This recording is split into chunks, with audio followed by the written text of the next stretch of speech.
ہم سوچ سکتے ہیں، کر سکتے ہیں اور اس کو انشاءاللہ خدمت شمار کیا جائے گا۔ اس موضوع پر مزید وضاحت حضرت مولانا مفتی محمد توفیق صاحب کریں گے، کیونکہ ان کا اس موضوع پر خطاب رکھا گیا ہے۔ تو میں دعوت دیتا ہوں حضرت مولانا مفتی محمد توفیق صاحب کو، مدرس مدرسہ انوار العلوم جنوں ہے، وہ تشریف لائیں اور موضوع سے متعلق خطاب فرمائیں۔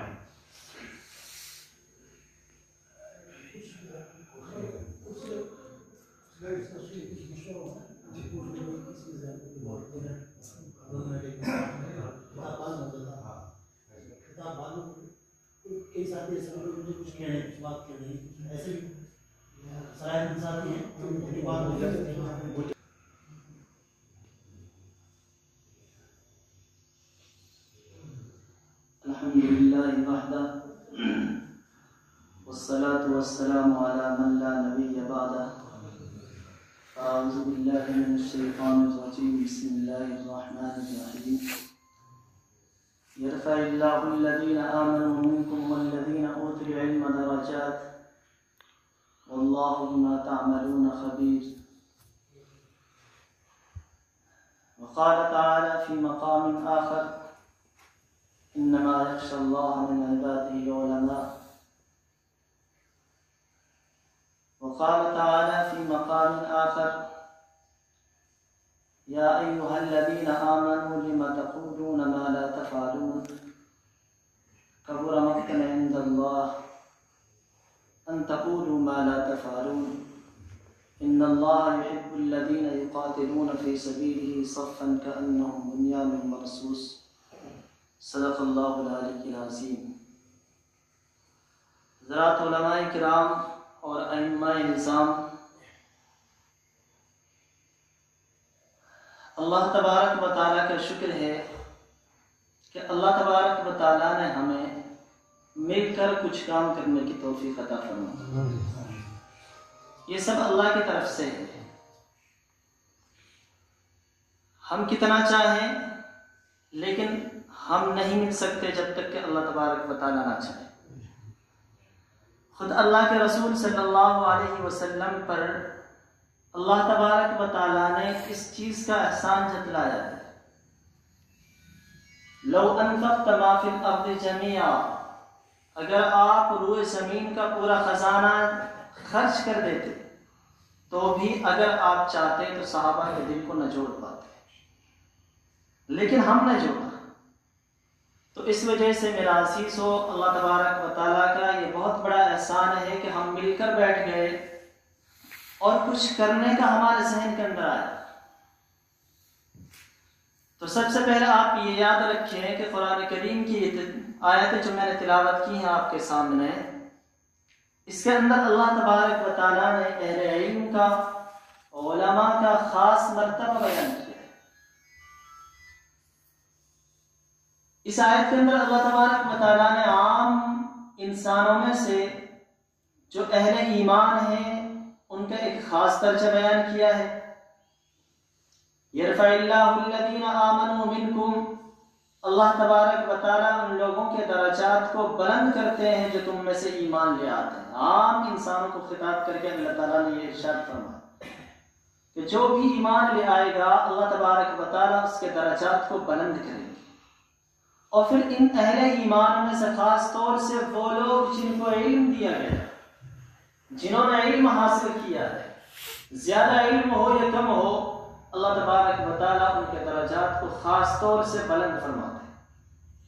اس کی تفسیر کے اندر حضرت عبداللہ بن عباس رضی اللہ تعالیٰ عنہ فرماتے ہیں کہ عام مسلمانوں کے درجات میں اور اہل علم کے درجات کے اندر تقریباً 500 برس مسافت کے برابر فرق ہے۔ یعنی عام مسلمانوں کا درجہ بہت بلند ہے۔ زیادہ تفصیل میں نہ جاتے ہوئے مختصراً میں آپ سے عرض کر دوں کہ کل قیامت کے دن جب بہت سارے اہل ایمان اپنی بدعمالی کی وجہ سے جہنم کے اندر جائیں گے تو ان میں بعض لوگ ایسے بھی ہوں گے کہ جنہوں نے اپنی زندگی کے اندر کوئی نیک کام نہیں کیا ہوگا، کبھی نماز نہیں پڑھی ہوگی، کبھی روزہ نہیں رکھا ہوگا، کبھی کوئی خیر خیرات صدقہ کچھ نہیں کیا ہوگا، لیکن ان کے پاس صرف ایمان ہوگا۔ اس کی بنا پر اللہ تبارک و تعالی حضرت جبرائیل علیہ السلام کو حکم فرمائیں گے کہ جا کر تلاش کرو، جس شخص کے دل کے اندر ایمان ہو اس کو نکالو۔ تو بہت سارے لوگوں کو نکال لیا جائے گا، لیکن اس کے باوجود ایک شخص ہوگا کہ جو جہنم کے اندر جلنے کی وجہ سے اتنا خاکستر ہو گیا ہوگا کہ ایک دم کوئلہ بن گیا ہوگا۔ تو حضرت جبرائیل علیہ السلام اپنی پوری طاقت خرچ کرنے کے باوجود، اپنی قوت اور طاقت کے باوجود اس کو تلاش نہیں کر پائیں گے۔ اللہ تبارک و تعالیٰ سے عرض کریں گے کہ ہر شخص کو نکال لیا گیا۔ اللہ تعالیٰ فرمائیں گے کہ ایک شخص موجود ہے کہ جو میری وحدانیت پر ایمان رکھتا تھا، اللہ تبارک و تعالیٰ خود اس کو نکالے اور پھر اس کے ایک خاص نہر کے اندر غوطہ دیا جائے گا تو وہ بھلا چنگا اچھا خوبصورت انسان بن جائے گا۔ تو ایمان کی اتنی قدر ہے۔ تو ایک تو ایمان ادنا درجے کا ایمان والا جو ہوگا اس کی یہ قدر ہے، اور اس کے اندر جو اہل علم ہے، تو میں نے ابھی عرض کیا کہ حضرت عبداللہ ابن عباس فرماتے ہیں کہ عام اہل ایمان کے درمیان اور اہل علم کے درمیان 500 برس مسافت کے برابر درجات کا فاصلہ۔ تو اس وجہ سے میرا عزیزوں، ہماری اور آپ کی بڑی فضیلتیں ہیں، بڑی اہمیتیں ہیں، لیکن یاد رہے کہ جو شخص جتنا زیادہ عظیم ہوتا ہے اس کی ذمہ داریاں اتنی ہی زیادہ عظیم اور بلند ہوتی ہیں اور زیادہ اہم ہوتی ہیں۔ اسی بنا پر ہمارے نبی صلی اللہ علیہ وسلم نے ارشاد فرمایا العلماء ورثۃ الانبیاء، کہ علماء انبیاء کرام کے وارث ہیں۔ تو اب ہم میں سے ہر شخص کو غور کرنا چاہیے کہ کیا انبیاء وہی کام کرتے تھے جو ہم کر رہے ہیں؟ کیا انبیاء اسی طریقے سے اپنی امت سے بے فکر رہتے تھے، اپنے ماحول سے بے فکر رہتے تھے؟ کیا اپنے حالات پر، اپنے زمانے پر، اپنی امت پر، ہر شخص پر ان کی نظر نہیں رہتی تھی؟ تو یہ ہم میں سے ہر شخص کو غور و فکر کرنے کی ضرورت ہے۔ اگر انبیاء کرام بھی ہماری طرح آزادانہ زندگی گزارتے اور اسی طریقے سے ناواقفیت کے اندر زندگی گزارتے تو واللہ جو کام اللہ تبارک و تعالیٰ نے ان کے سپرد کیا تھا وہ ہرگز اس کو پورا نہیں کر پاتا۔ اس بنا پر ہر نبی اپنے زمانے کا عقل مند ترین شخص ہوتا ہے، اپنے زمانے کا سب سے زیادہ اہل علم ہوتا ہے۔ اللہ تبارک و تعالیٰ نے حضرت ابراہیم علیہ السلام کو خوشخبری دیتے ہوئے فرمایا، جب حضرت اسحاق علیہ السلام کی خوشخبری دی کہ ہم آپ کو ایک علم والا لڑکا عطا فرمائیں، عالم کا لفظ بہت زیادہ جاننے والا، پتہ چلا کہ نبی اپنے زمانے کا سب سے زیادہ علم والا شخص ہوتا ہے۔ اس بنا پر ہماری کوشش یہ ہونی چاہیے کہ ہم علم کے اندر اپنے آپ کو مضبوط کریں۔ یہ نہ سوچیں کہ ہم کسی مدرسے سے فارغ ہو گئے، کسی جامعہ سے فارغ ہو گئے یا کسی بڑے ادارے سے فارغ ہو گئے، اب بس بیٹھ گئے، علم حاصل کرنے کا جو ہے زمانہ ختم ہو گیا۔ نہیں، ہمیں چاہیے کہ ہم مطالعہ جاری رکھیں۔ یہ تو علم کا ایک راستہ تھا جو ہمارے اساتذہ نے ہمارے لیے دکھلایا، اب علم تو مزید آگے حاصل کرنا ہے۔ اب ہمیں تاریخ کا مطالعہ کرنا ہے، اب ہمیں دیکھنا ہے کہ کس زمانے کے اندر کون سا عالم سب سے زیادہ اونچا رہا اور کس طریقے سے قوم کی انہوں نے خدمت کی، کس طریقے سے اپنے ماحول کو انہوں نے دیکھا ہے، کس طریقے سے اپنے ماحول کے اوپر انہوں نے کنٹرول کیا ہے۔ تو یہ سب چیزیں ہمیں دیکھنی پڑے گی۔ اس کے لیے مثال کے طور پر ہمیں مطالعہ کرنا چاہیے، سب سے پہلے تو اپنے نبی کی سیرت کا مطالعہ کرنا چاہیے، اس کے بعد صحابہ کرام کی زندگی کا مطالعہ کرنا چاہیے، اور اس کے بعد میں ہمیں اپنے اسٹیج بائی اسٹیج، درجہ بدرجہ اپنے جو اسلاف اور اکابرین ہیں ان میں سے ہر ایک شخص کی سوانح حیات کو پڑھنا چاہیے۔ خاص طور سے اس کے اندر جو کارآمد ہو سکتی ہے ہمارے لیے کتاب تاریخ دعوت و عزیمت، حضرت مولانا علی میاں ندوی صاحب کی ہے، تقریباً 5 جلدوں کے اندر ہے۔ اس کے اندر حضرت نے ان علماء کی خاص طور سے تاریخ بیان کی ہے کہ جنہوں نے اپنے زمانے کے اندر خاص اہم کردار ادا کیا۔ اسی بنا پر فقہا کا قول ہے کہ جو شخص اپنے زمانے کو نہ جانے فہو جاہل، وہ جاہل۔ اس بنا پر زمانے کا کیا تقاضا ہے، حال کا کیا تقاضا ہے، حالات ہم سے کیا تقاضا کر رہے ہیں، یہ چیز ہمیں جاننی ہے اور اس کے مطابق اپنی پالیسیاں اور اپنی جو ہے آگے کی کارروائی ہمیں تبدیل کرنی ہے۔ حالات کے اعتبار سے مسائل بدل جاتے ہیں۔ ایک وقت وہ تھا کہ جب ہمارے علماء دیوبند نے تلوار ہاتھ میں اٹھائی اور انگریزوں کے خلاف جہاد کیا۔ ہم میں سے تقریباً ہر شخص واقف ہے حضرت مولانا سید احمد شہید صاحب رحمۃ اللہ علیہ، شاہ اسماعیل شہید صاحب رحمۃ اللہ علیہ، اور اسی طریقے سے نہ جانے کتنے ہمارے اکابر ہیں کہ جنہوں نے افغانستان کی سرحد پر جا کر، سندھ میں جا کر، بالا کوٹ کی پہاڑیوں پر جا کر جام شہادت نوش فرمایا اور مختلف مقامات پر ان کی قبریں بنی، اور پھر بعد میں چل کر یوں ہی چلتا رہا اور ایک زمانہ آیا جب حضرت شیخ الہند رحمۃ اللہ علیہ کا زمانہ آیا۔ آپ نے بھی یہی کوشش کی، لیکن آخرکار آپ کی جو وہ تنظیم تھی، آپ کی جو وہ ایک کارروائی تھی، اس کا راز افشا ہو گیا اور انگریز نے آپ کو گرفتار کر لیا، اور گرفتار کرنے کے بعد آپ کو جزیرہ انڈمان بھیج دیا۔ وہاں سے جب حضرت آئے تو انہوں نے اپنی پالیسی بدل دی اور انہوں نے یہ خیال کیا کہ اب زمانہ تیر اور تلوار کا نہیں ہے، اب دوسرے طریقے سے ہمیں کوشش کرنی چاہیے۔ اس سے یہ بات معلوم ہوتی ہے کہ زمانے کے اعتبار سے ہمیں اپنے حالات کو بدلنا چاہیے۔ بدلنے کا مطلب یہ نہیں کہ زمانہ جو کہے ہم اس کے سامنے جھک جائیں، جیسا دیس ویسا بھیس، یہ اس کا مطلب ہرگز نہیں ہے۔ ہمیں چاہیے کہ حالات کس طریقے کے تقاضا ہم سے کر رہے ہیں، ہمیں عمل تو کرنا ہے اسی پر، اللہ کے رسول صلی اللہ علیہ وسلم کی لائی ہوئی تعلیمات پر، آپ کی سیرت پر، آپ کے اعمال پر۔ ہمارا رہنما وہی ہے، اس لیے کہ ہمارے نبی نے زندگی کے تمام شعبوں کے اندر کام کر کے دکھایا ہے۔ کوئی بھی شعبہ ہو زندگی کا، بچپن سے لے کر آپ کی وفات تک کی پوری زندگی محفوظ ہے، اور اس زندگی کے اندر مختلف مراحل آئے ہیں، مختلف درجات آئے ہیں اللہ کے رسول کے اوپر۔ تو کن حالات کے اندر آپ نے کس طریقے سے زندگی گزاری ہے اور ماحول کو کس طریقے سے قابو کیا ہے، تو یہ ہمیں سیرت کے اندر ہر چیز ملے گی۔ مکہ المکرمہ کے اندر اللہ کے رسول صلی اللہ علیہ وسلم نے دوسری حکومت کے تحت زندگی گزاری، مظلومانہ زندگی گزاری، اگر یوں کہیں کہ غلامانہ زندگی گزاری تو کوئی بعید نہیں۔ تو یہ حالات ہمیں دیکھنے ہیں، کیا ہمارے حالات اسے میچ کھاتے ہیں؟ تو اس طریقے سے ہمیں زندگی گزارنی چاہیے۔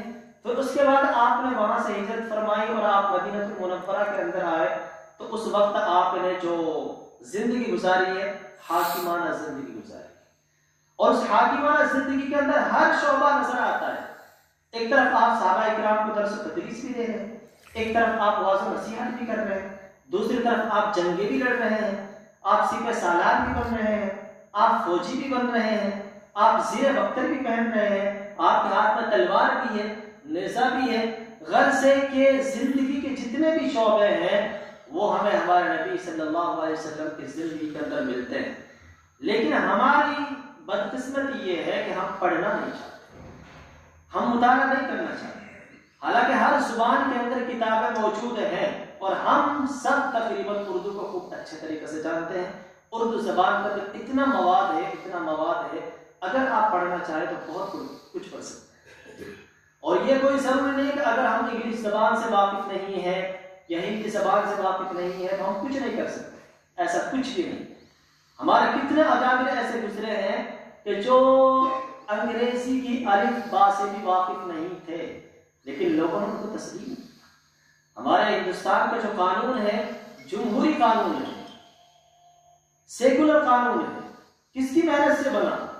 حالانکہ جس وقت یہ بات چل رہی تھی، تقسیم ہند جب ہو گیا تھا، تو اکثر کی رائے یہ تھی کہ جب مسلمانوں نے اسلام کے نام پر الگ ایک ملک لے لیا اور وہاں اسلام کا قانون نافذ ہے، تو پھر ہندوستان کے اندر ہندوؤں کا قانون نافذ ہونا چاہیے۔ اور اکثریت کی رائے یہ تھی، اکثریت کی رائے۔ اس زمانے کے اندر ہندو مہاسبھا کا وجود ہو چکا تھا، RSS کا وجود ہو چکا تھا، اور اس سے پہلے ہندوتو ایجنڈا جو ہے اس کا وجود ہو چکا تھا، بلکہ RSS جو ہے یہ تو اسی کے خیال پر مبنی ہے۔ بلکہ ان کے اصول کے اندر تو یہ بات تھی کہ انگریز سے مصالحانہ زندگی رکھی جاوے، مصالحانہ پالیسی اختیار کی جائے. کبھی ان کا کوئی بڑا آدمی گرفتار نہیں ہوا، اگر ہوا ہے تو اس طریقے سے ہوا ہے کہ کہیں کوئی ہنگامہ ہوا اور بطور تماشا بھی کے وہاں چلے گئے اور پولیس آئی گرفتار کر دی.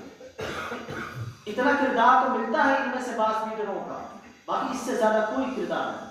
لیکن اس کے باوجود جب ملک آزاد ہو گیا تو انہوں نے سوچا کہ کیوں نہ ہم بھی اپنا حصہ لگائیں، اور انہوں نے بہت تیزی کے ساتھ اپنی کوششوں کو اور اپنی محنتوں کو جاری کیا، اور آج اسی کا نتیجہ ہے کہ ہر شعبے کے اندر RSS کے نمائندے موجود ہیں. آپ اسکول کالج لے لیجیے، آپ جو حکومت کا کوئی شعبہ لے لیجیے، آپ جو کسان یونین لے لیجیے، آپ کسی بھی شعبے کے اندر جائیں گے تو وہاں آپ کو RSS کا آدمی، ان کے کالج ہیں، ان کے اسکول ہیں. کسان یونین سب سے بڑی دنیا کی جو کسان یونین ہے وہ جو ہے RSS کے تحت. محنت کی انہوں نے، کوششیں کی، اور اللہ تعالیٰ صاحب اعلان فرماتا ہے والذین جاہدوا فینا لنہدینہم سبلنا، کہ جو شخص بھی محنت کرے گا، کوشش کرے گا، اللہ تعالیٰ اس کو ناکام نہیں کرتا. اب وہ چاہے کوشش خیر کے لائن سے کرے اور چاہے کوئی برائی کے لائن سے کرے، جو محنت کرتا ہے اللہ تعالیٰ اس کو کامیاب کرتا ہے. اگر محنت کے بعد کامیابی کے لیے ایمان شرط ہوتا تو اللہ کی قسم یہ ترقی نہ کرتے. لیکن ترقی کی انہوں نے، اور اتنی ترقی کی ہے کہ اب پورے ملک کے اوپر کنٹرول ان کا ہے. چاہے وزیر اعظم تو کوئی بھی ہو، وزیر داخلہ، وزیر خارجہ کوئی بھی ہو، اصل تو اگر آپ تحقیق کریں گے تو یہ سب انہی کے آدمی، انہی کے آدمی. اگر آپ دیکھیں گے تو نظر میں آئیں گے وہاں جہاں یہ ورزش کرتے ہیں، جہاں ان کی مختلف خاص یوگا ہوتی ہے، وہاں یہ لوگ نظر آتے ہیں جو اس وقت جو ہے حکومت کی کرسیوں پر بیٹھے. تو اکثریت کی ذہنیت تو وہی ہے، اگر نہیں ہے تو پھر ان کو کرنا ویسے پڑتا جیسے وہ چاہتے ہیں. یہ بھی سیاسی پارٹی ہے، BJP کوئی الگ سے پارٹی نہیں ہے، بلکہ RSS کی ہی سیاسی پارٹی ہے. ہر چیز کے اندر انہوں نے اپنا قدم جمایا ہے، تو انہوں نے محنت کی. تو میرا عزیزوں میں یہ کہنا چاہ رہا تھا آپ سے کہ اردو کے اندر ہر چیز کا مواد موجود ہے. سیرت کے اوپر مختلف کتابیں لکھی گئی ہیں، اس کے بعد میں اکابرین اور اسلاف کے اوپر بہت ساری کتابیں لکھی گئی ہیں، اور ان میں سے ایک آسان سی کتاب میں نے آپ کو بتائی، تاریخ دعوت و عزیمت، 5 جلدوں کے اندر آتی ہے. آپ اس کو پڑھیے، اس کے اندر سب کچھ لکھا ہوا ہے. پھر بات یہاں پہنچی کہ حالات کے اعتبار سے ہمیں اپنے آپ کو بدلنا، اور بدلنے کا یہ مطلب ہر کسی نہیں ہے کہ ہم آمنا صدقنا کہتے چلے جائیں، بلکہ حالات پر گہری نظر رکھنی پڑے گی ہمیں کہ حالات اس وقت ہم سے کیا تقاضے کر رہے ہیں. خاص طور سے ائمہ حضرات یاد رکھیں، اس چیز کو نوٹ کریں کہ وہ مساجد کے اندر ہر جمعے کو خطبہ دیتے، ہر جمعے کو تقریر کرتے. تو ایسے موضوعات کا انتخاب کریں جو وقت کا تقاضا ہے. ہم سالوں سے نماز کے اوپر تقریر کرتے آ رہے ہیں، ہم سالوں سے روزہ، زکات، حج کے اوپر تقریر کرتے آ رہے ہیں، بس زیادہ سے زیادہ ہم یہاں تک بڑھتے ہیں. حالانکہ دین کے 5 شعبے اہم ہیں: عقائد، عبادات، معاملات، معاشرت، اخلاق. ہماری تقریر کا جو محور ہے، میدان ہے، وہ صرف یا تو عقائد یا اس کے بعد زیادہ اگر ہم بڑھے تو عبادات. عبادات کے بعد 3 شعبے رہ رہے ہیں، زیادہ دین ادھر ہے. لیکن انگریز کی ایک پالیسی تھی کہ دین کو معاملات سے خارج کر دیا جائے، دین کو گھروں تک محدود کر دیا جائے، دین کو مساجد تک محدود کر دیا جائے. چونکہ ان کے یہاں یہ بات ہو چکی تھی تو ان کے یہاں چرچ جو تھے انہوں نے پہلے لوگوں کے اوپر اتنے مظالم ڈھائے ہیں، اتنے مظالم ڈھائے کہ جن کی وجہ سے عوام بہت زیادہ تنگ آ گئی اپنے زمانے کے علماء سے، ان کے زمانے کے جو ان کے علماء. اس بنا پر ایک تحریر اٹھی کہ اپنے آپ کو چرچ سے آزاد کروایا جائے، اور اس کی وجہ سے نہ جانے کتنے لوگوں کو زہر کا پیالہ پینا پڑا، کتنے لوگوں کو ان میں سے قتل ہونا پڑا، کتنے لوگوں کو سولیوں کے پھندے پر چڑھنا پڑا، بہت ساری قربانیاں دی. تو اس بنا پر عوام کے اندر دین سے ان کے اندر اتنی نفرت پھیل گئی کہ انہوں نے دین کو ایک دم ریجیکٹ کر دیا.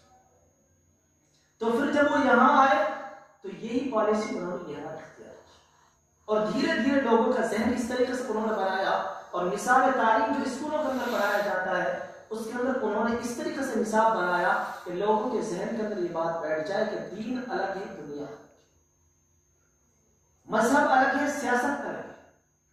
اگر یہ الگ الگ چیز ہوتی تو میرا نبی وہیں اسی منبر پر واعظ و تقریر فرما رہے، اسی منبر پر سیاسی مسائل کو الجھا رہے، سیاسی مسائل کو ختم کر رہے ہیں، ان کو حل کر رہے ہیں، وفود آ رہے ہیں، ان سے معاہدہ کر رہے ہیں، شرائط لکھ رہے ہیں، شرائط پر ان سے معاملات طے کیے جا رہے ہیں، ہر ایک چیز اسی منبر سے ہو رہی ہے۔ اور جب سے یہ منبر امامت اور خلافت، حکومت اور امامت الگ ہوئی ہے، اسی وقت سے تنزل شروع ہو۔ ہر ایک قوم کے اندر 4 دور ہوتے ہیں۔ سب سے پہلا دور وہ ہوتا ہے کہ جب نبی وقت کا جو نبی ہوتا ہے وہی امامت کرتا ہے، وہی حکومت چلاتا ہے، ایک وقت وہ ہوتا ہے۔ دوسرا وقت وہ ہوتا ہے جب نبی کی وفات ہو جاتی ہے اور حکومت اور امامت ہاتھ میں آتی ہے نبی کے تربیت یافتہ افراد کے پاس، یہ دور بھی بہت اچھا ہوتا ہے۔ اس کے بعد ایک اور دور آتا ہے کہ جب امامت الگ ہو جاتی ہے، خلافت الگ ہو جاتی ہے، لیکن جو خلیفہ حضرات ہوتے ہیں، جو حکماء حضرات ہوتے ہیں، جو حاکم ہوتے ہیں، ان کا گہرا تعلق ہوتا ہے علماء سے، گہرا تعلق ہوتا ہے۔ وہ کوئی بھی قانون نافذ نہیں کرتے اپنی حکومت کے اندر جب تک کہ اس کا مشورہ علماء سے نہ لے لیا جائے، ائمہ سے متواز نہ لے۔ یہ دور بھی ایک حد تک صحیح تھا۔ پھر اس کے بعد ایک دور آتا ہے امت کے اوپر کہ جب امامت الگ، خلافت الگ، حکومت الگ، دین الگ، سیاست الگ، اور پھر ان دونوں کے درمیان دوری بڑھتی جاتی ہے یہاں تک کہ آپس میں دشمنی پیدا ہو جاتی ہے۔ یہ انتہائی درجے کا مایوس کن دور ہوتا ہے اور انتہائی درجے کا خراب دور ہوتا ہے۔ تو یہ دور ایسا ہی نہیں ہے۔ آج علماء کا سیاست کے اندر قدم رکھنا گویا کہ ناجائز اور حرام ہے، خاص طور سے ہم جس علاقے سے تعلق رکھتے ہیں وہاں تو کم از کم یہ بات ہے کہ کسی مولوی کا، کسی پڑھے لکھے انسان کا کسی سیاست کے اوپر بیان دینا، منبر کے اوپر سے ایسی کوئی بات کہہ دینا، ایک دم اس کے اوپر ناجائز کی فتوی لگ جائے۔ تو ہمیں یہ ذہن بنانا ہے لوگوں کا کہ جب تک یہ سیاست اور یہ طریقت اور یہ شریعت، 3 شعبے ملیں گے نہیں، طریقت، شریعت، سیاست، تینوں چیزیں جب تک ایک نہیں ہوں گی اس وقت تک یہ امت کامیابی کا منہ نہیں دیکھ سکتی۔ اور اگر انہی لوگوں کے ذریعے کامیابی ہوئی جو اس وقت ہماری رہنمائی کر رہے ہیں تو وہ کامیابی اسلام کی کامیابی نہیں ہوگی، قرآن اور حدیث کی کامیابی نہیں ہوگی، وہ انہی کی کامیابی ہوگی جس کی کامیابی کے اوپر وہ چل رہے ہیں۔ تو اس وجہ سے میرا عزیز ہو، انگریز نے انتہائی درجے کی مکاری اور عیاری کے ساتھ میں یہ کام کیا کہ دین کو ہمارے گھروں تک، مسجد تک محدود کیا۔ اس بنا پر ہمارے علماء بھی انہی دو جگہ پر رہتے ہیں، زیادہ سے زیادہ وہ عقائد پر بولتے ہیں یا اس کے بعد میں عبادات پر بولتے ہیں، سیاست کے اوپر کوئی نہیں بولتا، حالات حاضرات کے اوپر کوئی نہیں بولتا، مسلمانوں کو کوئی بیدار نہیں کرتا کہ اس وقت حالات کیا ہیں، ہمیں کیا کرنا چاہیے، کس طریقے سے کرنا چاہیے۔ اللہ کا شکر ہے ہمارے اور آپ کے اندر یہ چیز آئی، ہمارے اندر یہ سمجھ آئی، ہم یہاں بیٹھے سر جوڑ کر اور اس کے لیے کچھ مشورہ کریں، کچھ رائے دیں، تو یہ ہمارے لیے اہم چیز ہے۔ تو اس کے لیے کچھ چیزیں میرے ذہن میں آ رہی ہیں، وہ میں آپ کے سامنے بیان کرنا چاہتا ہوں، اور کسی کے ذہن میں کوئی بات ہو تو وہ بھی بیان کریں۔